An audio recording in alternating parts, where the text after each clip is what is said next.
Well, it's one of those games here where you know it's going to be a high-intensity game. I don't think either team played well offensively. I was really proud of what we did defensively. Just was a rock fight. It was a typical Providence College URI game. I'm really proud of our guys. We came out with a win. A lot of mistakes were out there. I thought our crowd was great. A lot of energy there. I think Coach Cox had a great game plan against us. We didn't make a lot of shots, they didn't, but we made enough winning plays in order to secure a home win. So we're gonna do a better job with our offensive efficiency and our free throw shooting. I thought we didn't play as intelligent as we needed to. With some bad turnovers and opportune turnovers, but I think we did enough to win. That's one of those games that you just don't even watch any film on it. You just put it away. You don't, because there's a lot of negative things you can point out, but at the same time, the most positive thing is the win. And we've had some rock fights in this series. I think it's 7, 8 straight years where it's just been ugly basketball. It really has. And that's just being totally transparent. It wasn't a pretty game to watch, and that's your problem. I'm just happy to be the coach that won. Yeah, Coach Cooley, how do you account for so many missed shots? They missed a ton of shots. You guys missed a ton of shots. That great defense or just not good shooting? I think it's a combination of both. I think they're a very good defensive team. They're a pressure defensive team. I mean, we've been working on our defense. We've been making a big point of emphasis in our preparation. And I thought today we made a big step forward. I'm really proud of the group defensively.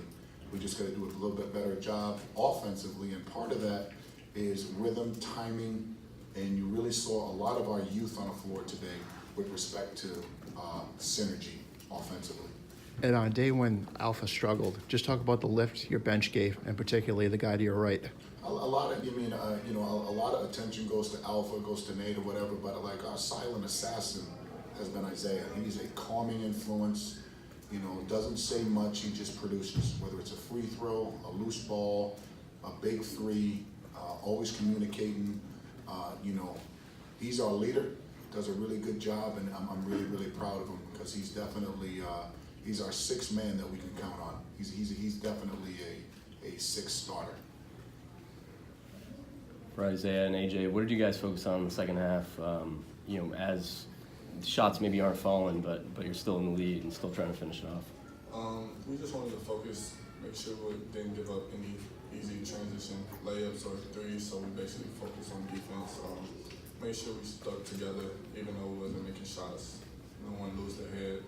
Just make sure we'll eventually get back on the right track. Isaiah, can you sense any frustration growing because of those offensive problems? Not much, but it probably was a little bit. But that's when you gather a group of guys and you let them know like shots may not fall every night. You just gotta be ready to move on and play defense. Coach always say hang your hat on defense, and that's what we did today. AJ, your first time in this game, you got off to a really good start. How were you able to settle in maybe so quickly those first 3 or 4 minutes? My teammates really just talking to me every time there's like a dead ball, just trying to keep me grounded and focused on the defensive end, just trying to do my part in the whole. So, What did you think of the environment, AJ? Was it different than other games? yeah, you could definitely feel the energy just leading up to it. I remember watching it on TV last year, come to the game 2 years ago here, and being a fan in this is definitely different than actually playing in it. It's totally different. But it's so much fun, so I'm just glad I got to be a part of it. Yeah. Isaiah, when Coach calls you a silent assassin or the sixth starter, do you enjoy that role? Are you flourishing in that role? Do you embrace it? Yeah, I definitely embrace the role. It's something I've been in the past 2 or 3 years here, so I'm used to it and I enjoy it. Whatever Coach asks me to do, that's what I try to do my best at. He doesn't have a choice. This is not a democracy. There's no choice. I love you, but keep doing what you're doing. Coach, I thought on a day when the shots weren't falling, your team did a great job on the boards, which was really key because URI is a pretty tough rebound team. Was there an added emphasis to hit the glass in the game plan today? Well, in our preparation, we show our guys a lot of film. Langevin, I don't know if I'm pronouncing his name right, and I apologize for that, but you see he has 17 rebounds and 12 of them were offense, 11 were offensive rebounds. So we made a heavy emphasis on trying to keep it one and done, which I don't think we did a great job of, but we did an okay job. We definitely made it a point of emphasis defensively on their knowns. We call it their knowns. Their knowns are Doughton, can really score it. Russell really crushed us last year at the Ryan Center, so that was a heavy concentration. Thompson, long athlete. So it's a great game. I'll cheer for them the rest of the season. It's only one game. I never cheer for them for. It's a great Rhode Island team, and they're going to grow. They're going to develop. Coach Cox is doing a really good job with them. It's a tough situation to walk into when you're first year coach and you're inheriting a team with the expectation.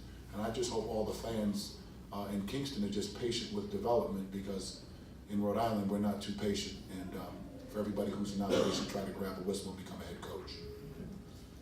Ed, how do you feel the freshmen dealt with this stage in the rivalry? I thought they did a good job. This kind of wasn't our first quote unquote high level game, and we played a couple before. So I think that really helped us with respect to their length and their speed. I thought they handled it well.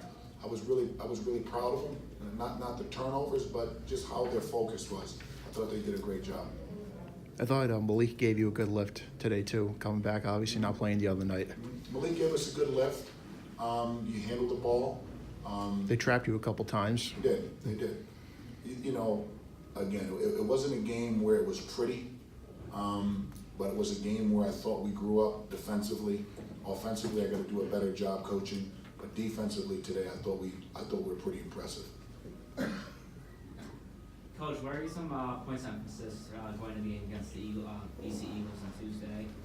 Haven't watched much film on them. We haven't had a lot of success up there.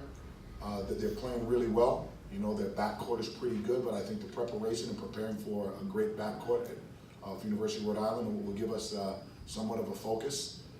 It's a big game for us because it's our first true road game.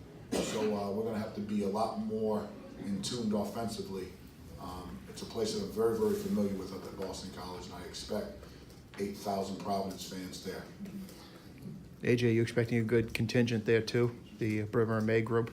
Oh yeah, it's going to be a fun game on, was it Tuesday? Tuesday. Yeah, just being from Boston, a lot of people will come up to see me, so it's going to be awesome. Is that a field trip for Bremer and May? They can walk down the street? Yeah, it's like a 2-minute walk, so.